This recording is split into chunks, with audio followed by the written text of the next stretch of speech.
मैं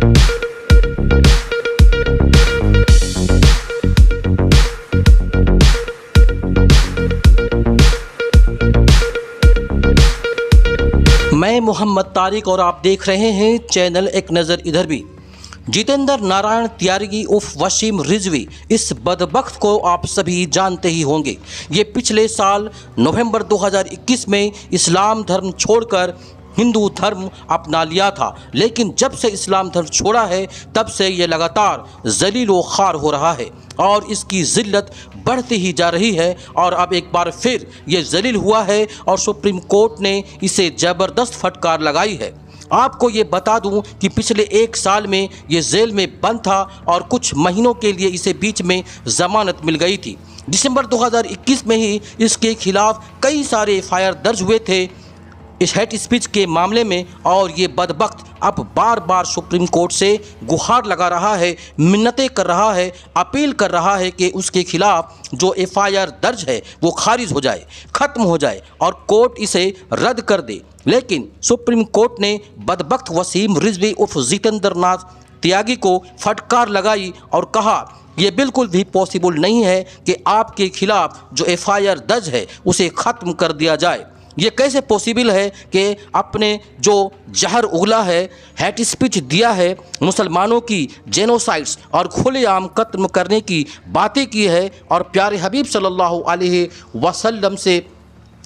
वसल्लम में गुस्ताखी की, दुनिया भर के मुसलमानों को तकलीफ़ पहुंचाया। इसके अलावा आपने पहले भी कुरान करीम को बदलने की कोशिशें की है और आपने जो ये ज़राइम किए हैं वो माफ़ी के बिल्कुल भी काबिल नहीं है। यह हेट स्पीच का मामला है और क्योंकि आपका क्राइम बहुत बड़ा है तो इसलिए FIR को ख़त्म नहीं किया जा सकता। सुप्रीम कोर्ट ने कहा आपके खिलाफ FIR जहां से दर्ज किया गया है, जो कि उत्तराखंड से दर्ज की गई थी, अगर याचिकाकर्ता इस केस को वहां से FIR वापस ले ले तो ही कोई गुंजाइश बन सकती है, लेकिन सुप्रीम कोर्ट से राहत मिलने की कोई गुंजाइश नहीं है।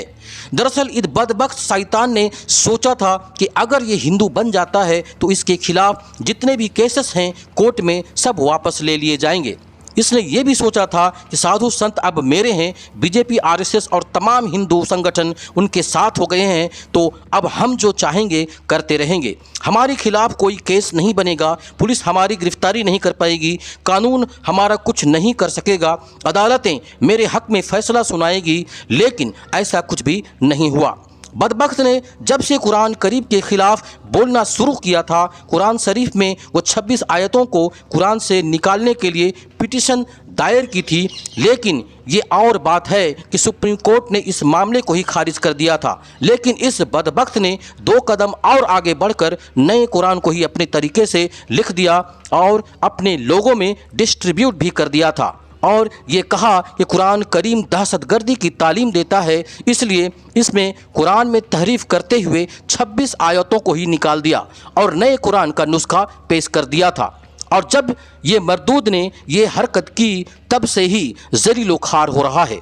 और सबसे बड़ी बात दोस्तों, इससे अल्लाह ने ईमान की दौलत ही छीन ली और ये मुर्तद हो गया। और इसने सोचा हिंदू धर्म में आने के बाद इसे सम्मान मिलेगा, इज़्ज़त मिलेगा, रुतबा बढ़ेगा, लेकिन ऐसा कुछ भी नहीं हुआ। बल्कि हुआ ये कि हिंदुओं ने ही उसके जाति के ऊपर सवाल खड़े कर दिए और कहा कि इसे किस जाति में रखा जाए। इसके लिए सबसे बड़ी ज़िल्लत यही रही कि इसे OBC त्यागी में जगह मिली, जबकि मुस्लिम था तो सैयद का दर्जा रखता था। तो इसने सोचा होगा कि इसे ब्राह्मण का दर्जा मिलेगा, लेकिन ऐसा कुछ नहीं हुआ। जबकि इसके ऊपर लातादाद केसेस हैं, जैसे कि करप्शन, हेट स्पीचेस और 2021 में जो उत्तराखंड से धर्म संसद हुआ था जिसका सूत्रधार ये खुद था, उन तमाम केसेस से भी बरी नहीं हो पाया। जबकि वो दूसरे साधु संत जैसे नरसिंहानंद सरस्वती जी महाराज जो इस केस में भागीदारी थे, सभी लोग जमानत पे बाहर हैं, लेकिन वसीम रिजवी अभी भी जेल में बंद है। वक्ती तौर पर इसे मई 2021 में ज़मानत मिली थी, लेकिन अब ये दोबारा जेल से निकलने के लिए फड़फड़ा रहा है। वो यह चाहता है कि इसके खिलाफ जो FIR दर्ज हैं वो ख़त्म कर दिए जाएं, लेकिन सुप्रीम कोर्ट ने साफ इनकार कर दिया है।